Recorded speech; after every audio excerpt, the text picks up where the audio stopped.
आता पाहणार आहोत राजकीय बातम्या।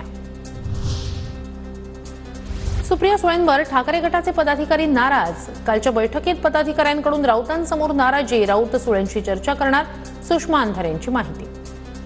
त्यांना सांगितलं की ठीक आहे, मी त्यांना पार्लमेंटमध्ये भेटेल त्यावेळेला मी त्यांना हे सगळं सांगेन आणि त्यांना सांगेन मी, आणि गरज पडल्यास इंदापूर, दौंड, बारामतीचे सगळे शिवसैनिक, खासदार सुप्रियाताई आणि राऊत साहेब या सगळ्यांची एकत्रित बैठक सुद्धा लावली जाईल।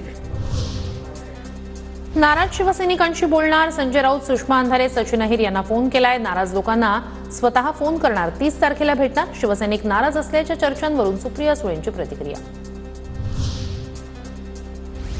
एवढं पतन होत असताना आत्मचिंतन करण्याऐवजी टीका करतात। रस्सी जल गई पर बल नहीं गया। राजुल पटेल यांच्या प्रवेशानंतर एकनाथ शिंदे यांची ठाकरेंवर टीका।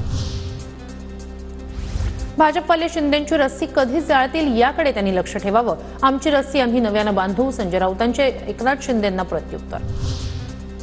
अशोक धोडी प्रकरणातील संशयित आरोपी पोलिसांच्या तावडीतून फरार। आरोपी अविनाश रमण धोडी पळाला तर माझे पती मुंबईला जाऊन येतो असं सांगून त्या दिवशी घरातून निघाले। बेपत्ता शिवसेना नेते अशोक धोडी यांच्या पत्नीची प्रतिक्रिया। लोकसभेला शिंदे गटाकडून लढण्यासाठी तर भाजपकडून राज्यपाल पदासाठी ऑफर। ठाकरे गटाचे नेते चंद्रकांत खैरेंचा दावा, तर संजय शिरसाट यांच्याकडूनही खैरेंना ऑफर दिल्याची कबुली।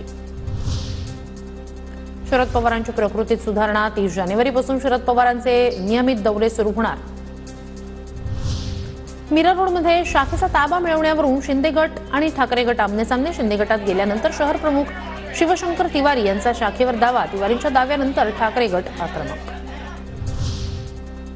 आंतरराष्ट्रीय दर्जाचा मराठी चित्रपट महोत्सव सुरू होणार। सांस्कृतिक कार्यमंत्री आशिष शेलार यांनी दिली माहिती।